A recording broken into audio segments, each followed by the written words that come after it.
Wow, is it possible? It's already week number 6 of this National Football League season, and this is another edition of Jonesing for Football.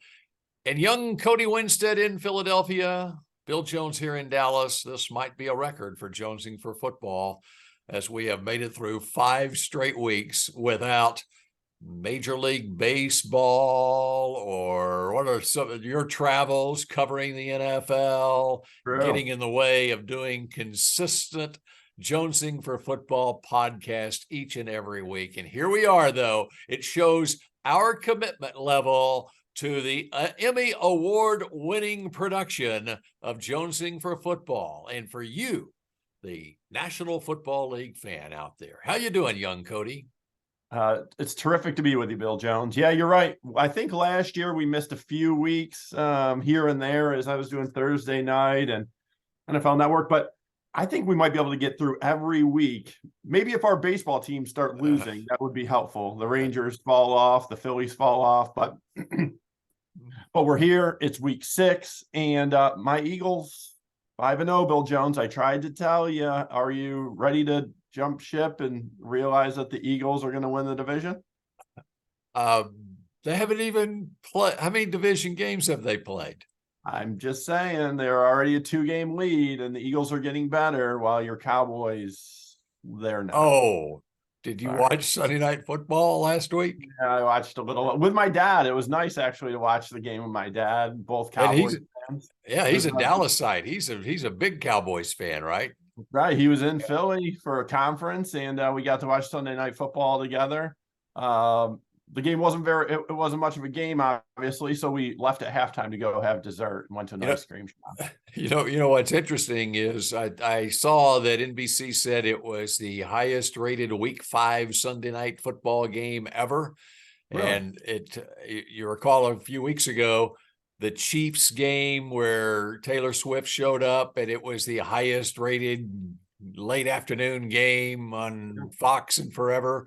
Yeah. And it was Kansas City I think it was Chicago was the opponent, wasn't it? And yes, they got up on them 34-0 at halftime. And so the whole nation switched to the Dallas, Arizona game, which was the other Cowboys loss, but it got tagged as the greatest late afternoon game in Fox history.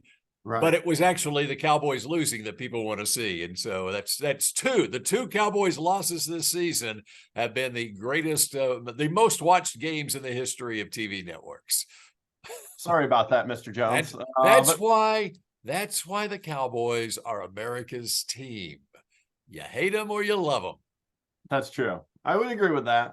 But a lot of people hate them now, unfortunately. There used to be a lot that liked them. Now just a lot dislike them. Yeah.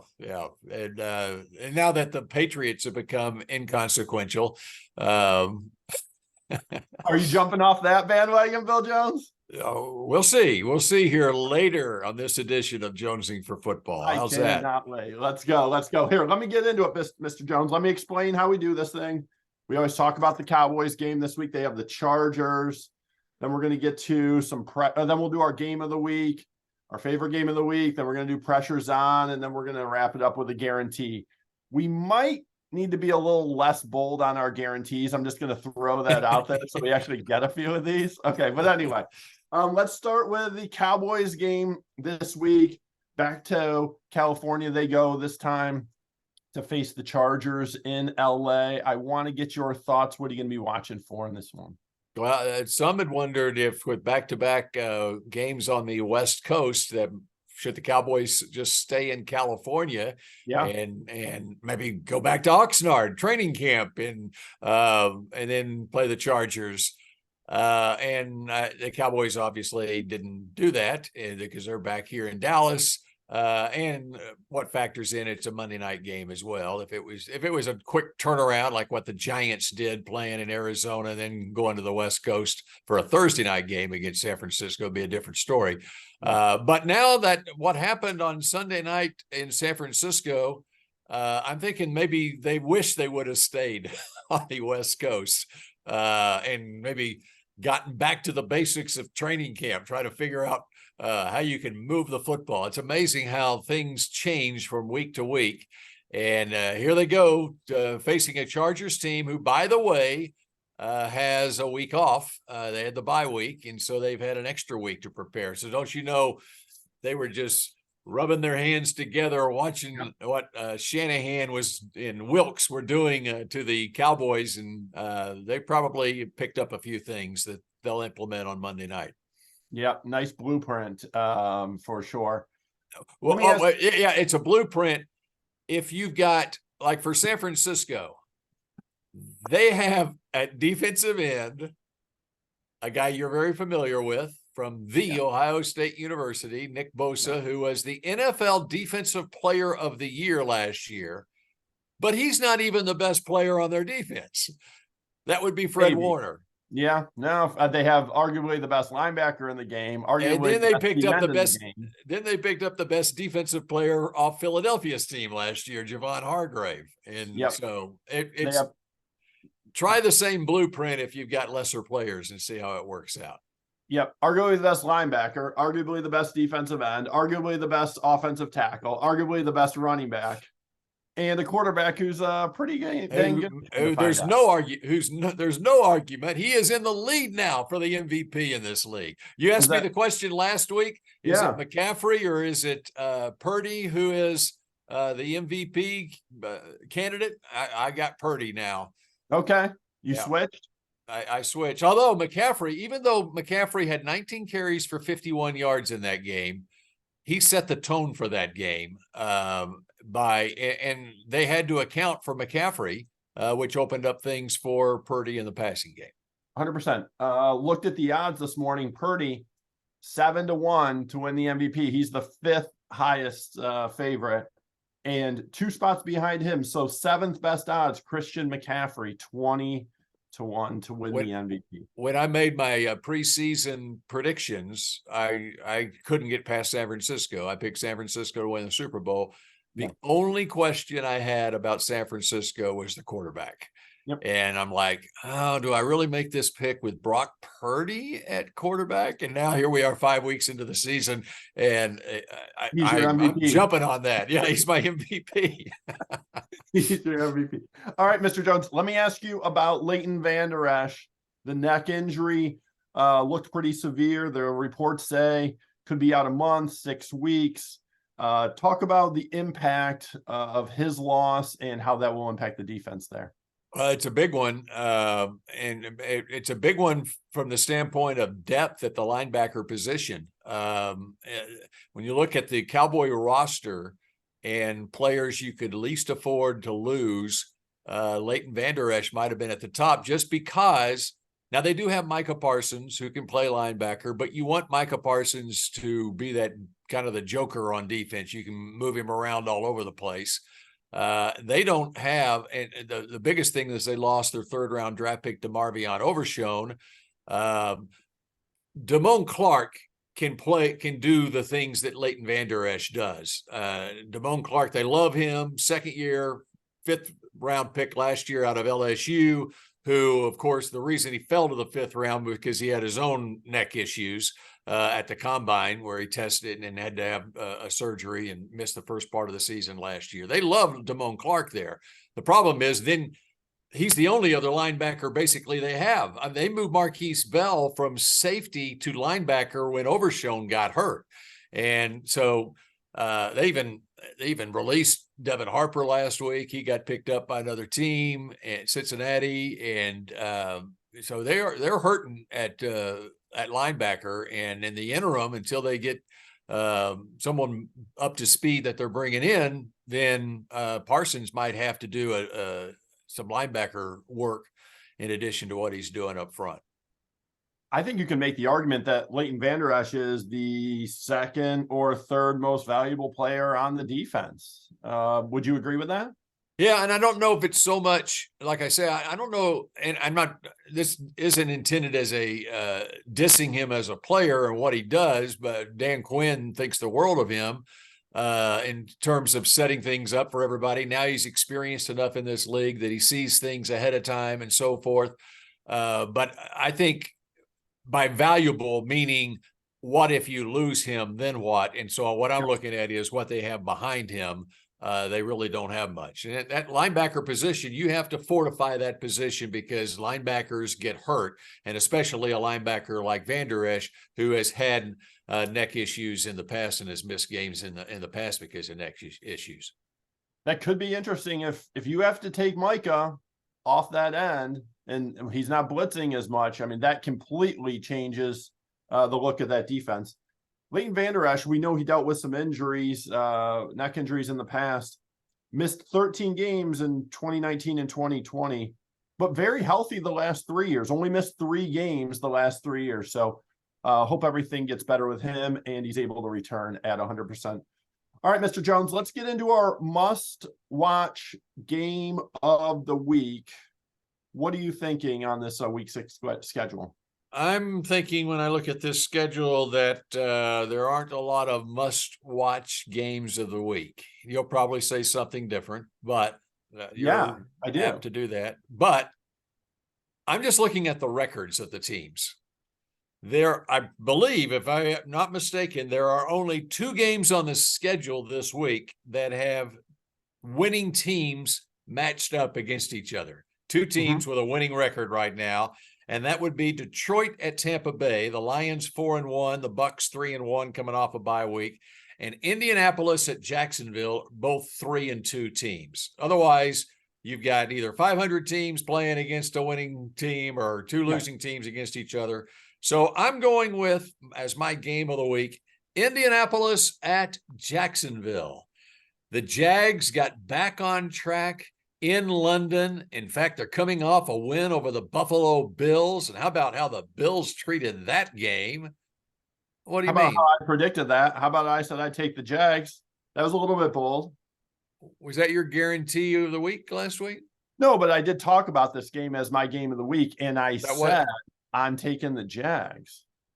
But it wasn't, you weren't so bold as to make it your guaranteed pick of the week. I didn't think that was bold enough. That's why I didn't take that one. Okay. All right. Okay. So Buffalo decides to fly over to London. Now, I understand it's not that long of a flight from Buffalo to London, but they went on Friday. Jacksonville's been sitting there for 2 weeks.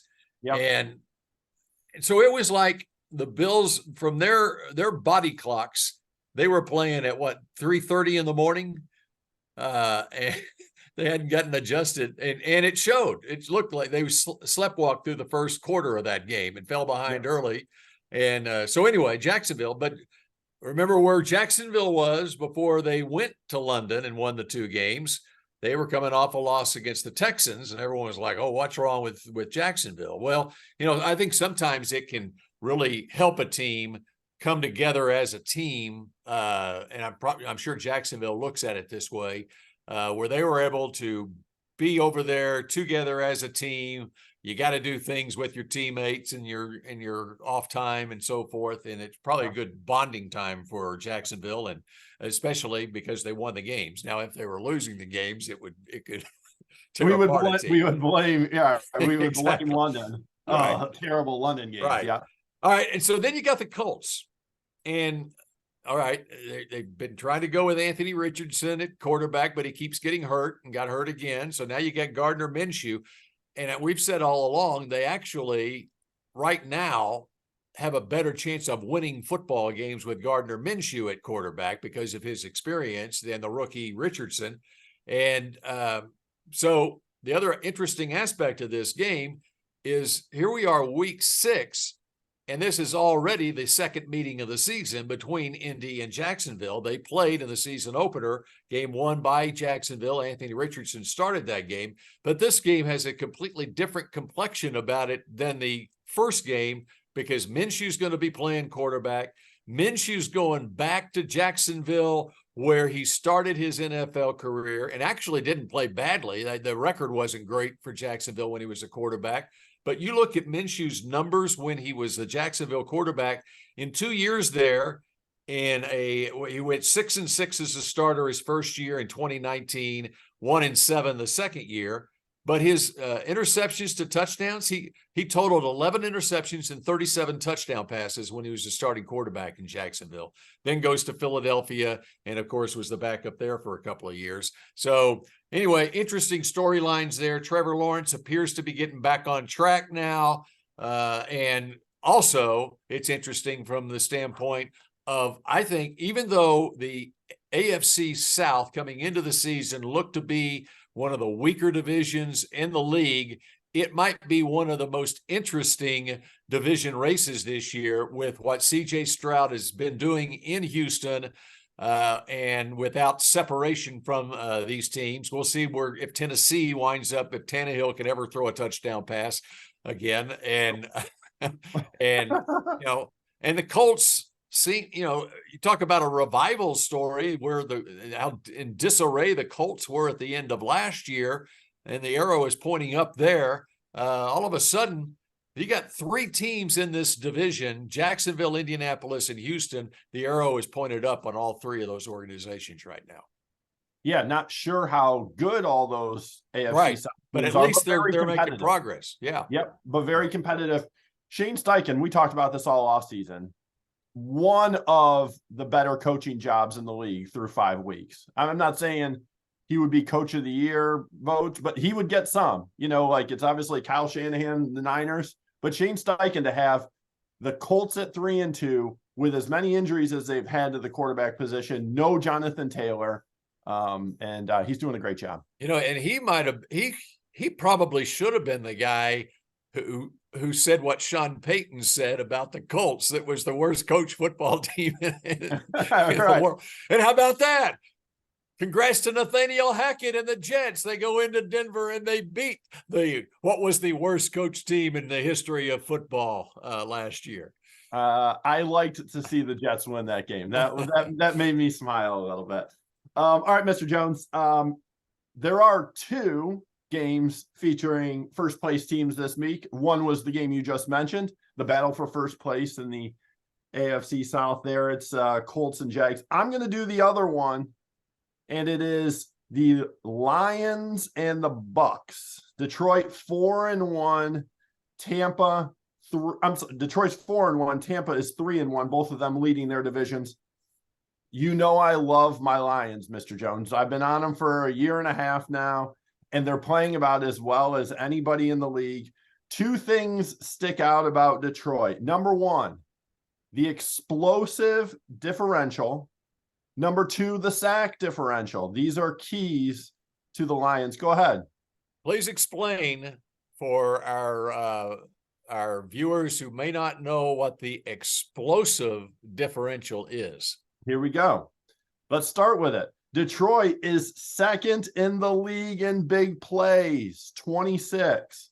Their defense is allowing the 6th fewest big plays with 14. So they're plus 12 in big plays. That is the explosive differential, one of the best in the league there in Detroit. And the other is the sack differential. They're tied for 13th in sacks with 14. And one of their keys there in Detroit, kind of one of the big keys to their turnaround the last year and a half, top 5 in sacks allowed. So they're not letting Jared Goff get hit. Only 7 sacks this season. So they're plus 7 in sack differential. And that'll be one of the keys on Sunday as they face Baker Mayfield, who's only been sacked 4 times in 4 games. So can Detroit change that? That will be interesting to see. Meanwhile, the Bucks are probably the biggest positive surprise in the league so far. We knew their defense was going to be solid, and it has a lot of Super Bowl champions on that side of the ball. But I don't think anyone saw Baker Mayfield's first month in Tampa going quite like this. He's one of 8 QBs in the league to have a passer rating over 100. 7 TDs, 2 INTs, 70% completion percentage.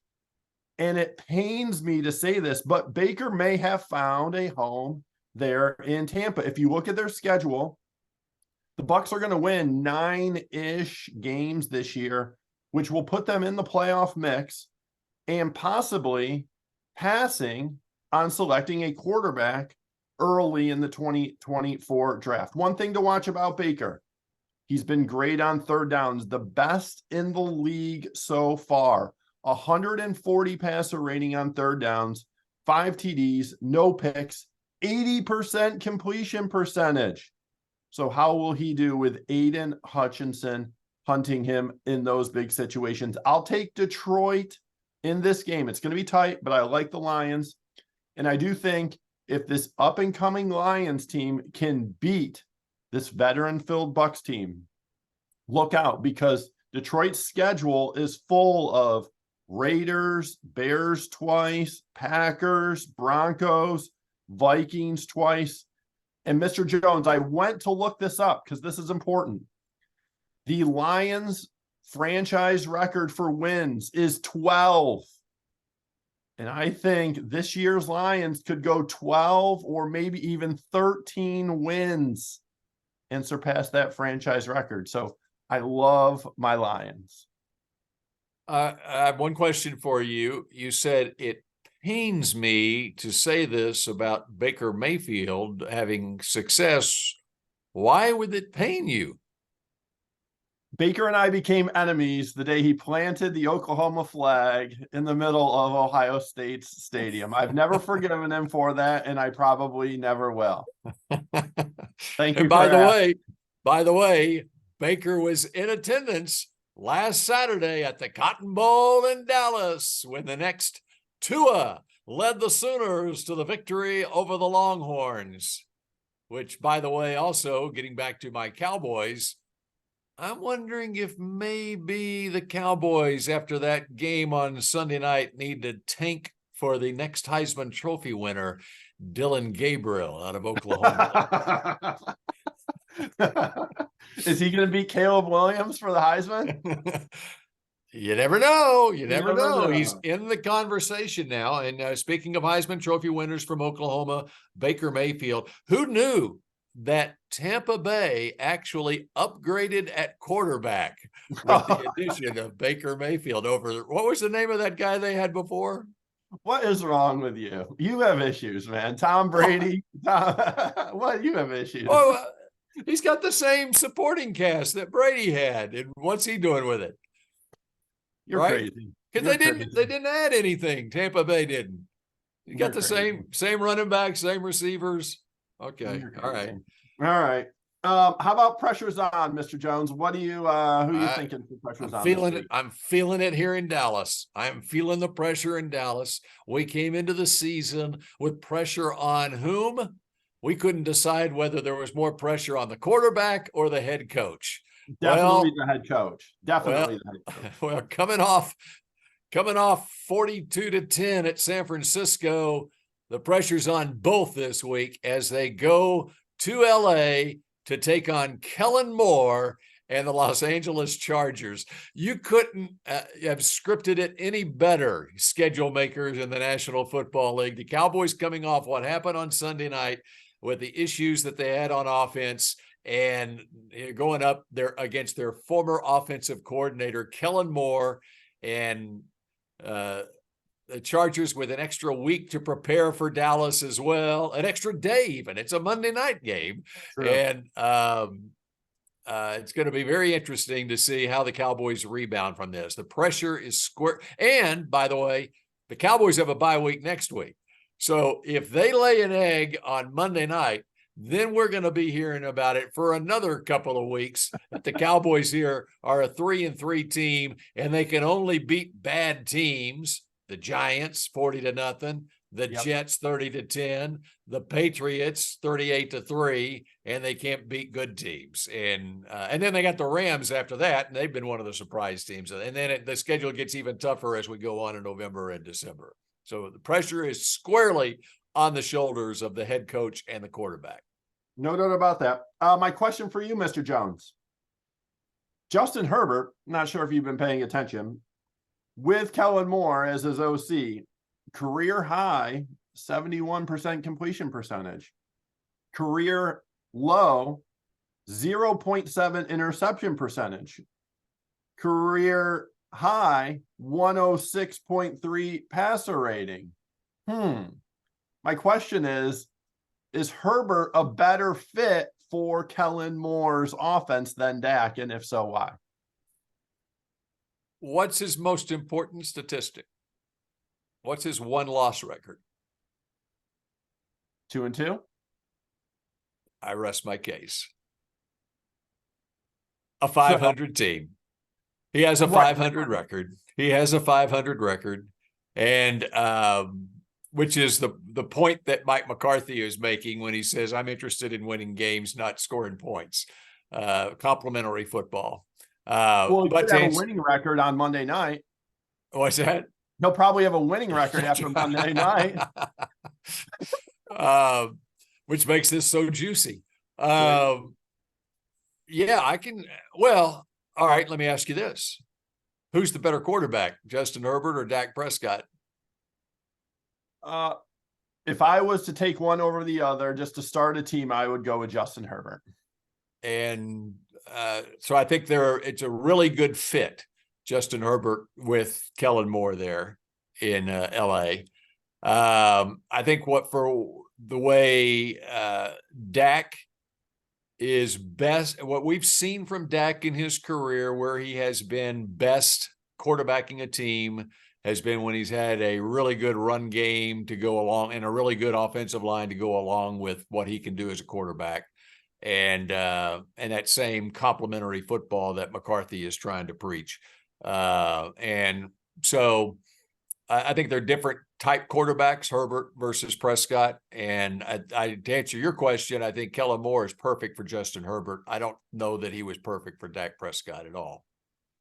I respect that. So, all right. See, you guys think you have it bad there in Dallas. Imagine being 0-5, the only winless team in the league, giving up 42 points. Oh, wait, you guys did that last year. Tied for the most in the league. And then you're headed to Miami to face the most prolific offense in the NFL. So for me, the pressure is on Ejiro Evero, the defensive coordinator of the Panthers. Who was with what team was he with last year? The Broncos. The Broncos, the worst coach team in football history, right? Well, actually, he's a bright, young I know he is. assistant coach who had numerous head coaching interviews. I'll get to that in a bit. Bill Jones, help me remember, during our season prediction podcast, I believe you picked the Panthers to win the NFC South. Am I right about that? I don't recall that, but if you say so, I did. I'm pretty sure you did. Now, if you were to do that, since you don't remember, why would you think the Panthers were going to be good? I don't recall why I thought that. Okay, great. See, now, okay, I'll pick it up from there. See, I thought their defense was going to be great. A lot of studs, two of which are injured, Shaq Thompson and J.C. Horn, currently injured for the Panthers. But they still have a ton of talent on the rest of that defensive side of the ball. Derek Brown, Brian Burns, Frankie Louvu, Justin Houston, Von Bell, Jeremy Chin. I thought that group was going to be able to hold down opposing offenses and let Bryce Young learn on the job and win games that way. I'm assuming that's where you were going with your pick in the preseason, Bill Jones. Instead, they're bottom 5 in points allowed, 29 a game. And the man who's in charge, Evero, he better figure it out this week, because the Dolphins are number 1 in scoring. And through 5 weeks, the Miami Dolphins have the best offense in NFL history. I'll repeat that. The best offense in NFL history through 5 weeks. Over 2,600 scrimmage yards so far, even more than the Brady-led Patriots of 2011 or the Warner-led greatest show on turf back in 2000. And that kind of makes sense, right? Tom Brady, Kurt Warner, Tua's better than both of those, so his offense would be better. Okay, see, this is a lot of knocking Tom Brady here, right? There you go. Not only is there pressure on Evero this week, but like I mentioned earlier, he was a prime candidate in the offseason to get head coaching jobs, almost got the Carolina job, actually, and now he's the DC. But if his defense continues to play this poorly, I'm guessing he probably won't get many interviews in the offseason. So pressure's on Ejiro Evero of the Panthers. Well, the good news for Ejiro Evero is that all he has to do to find a blueprint on how not to stop the Miami Dolphins offense is go look at his former team, the Denver Broncos, and see what they did against Miami and giving up 70 points, and just do the opposite. That's smart. That's smart. Don't give up big plays every single play and try tackling one time. That's all right there. All right. How about week 6 guarantees, Mr. Jones? Let me recap them before we get into this week's.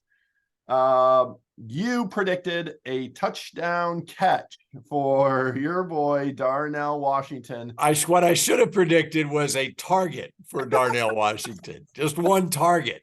That would have been bold. This Kenny Pickett has no idea. This is the largest man on the field, Darnell Washington, and Kenny Pickett can't see him.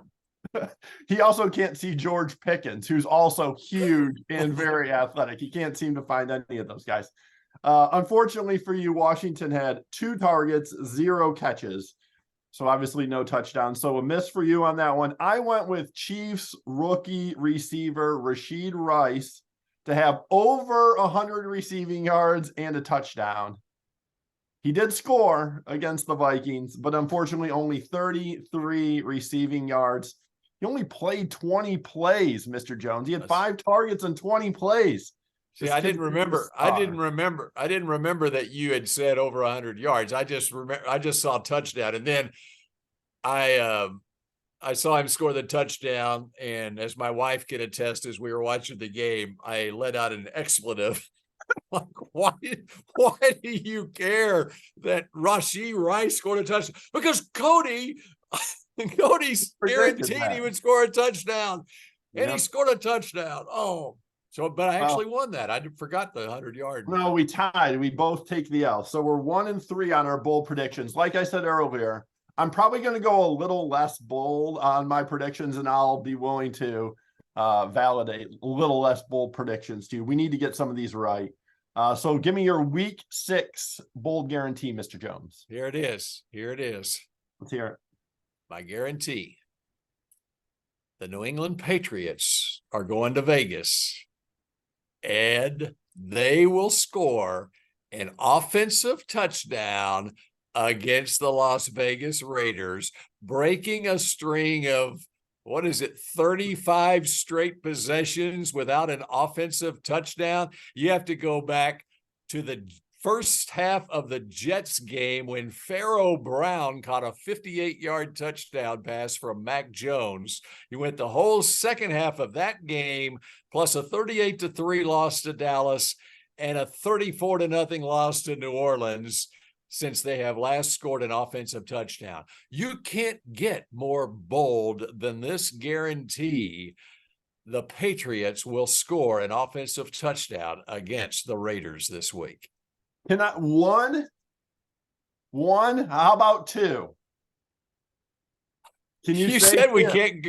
You said we have to be easier on our guarantees. All right, fine. I'll give it to you. I'll give you a break if you give me a break. It's embarrassing. Hey, Cody, you're telling the people out there that we're 1-3 on our guarantees. Yeah, no one's going to watch. No one's going to listen to this podcast if our guarantees are bad. We got to get higher.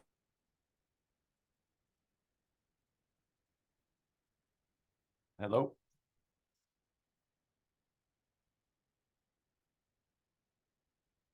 You froze up on me. Oh, there you go. All right. Keep going. All right. So you're saying we got to do a little less bold. I'll give you one. Deal? Okay. Does that work for you? Give me one. All right. Mine is, it involves the Niners and Browns meeting in Cleveland.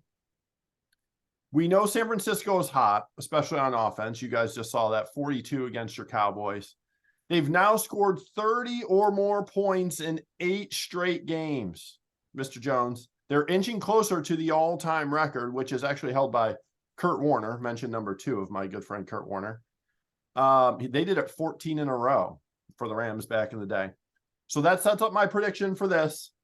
This week, my Browns hold Brock Purdy and the unstoppable Niners offense to 17 or fewer points. I think that's pretty bold. What do you think? I have faith in Myles Garrett, Denzel Ward, and that Jim Schwartz defense. What do we think? That's very bold. That's very bold.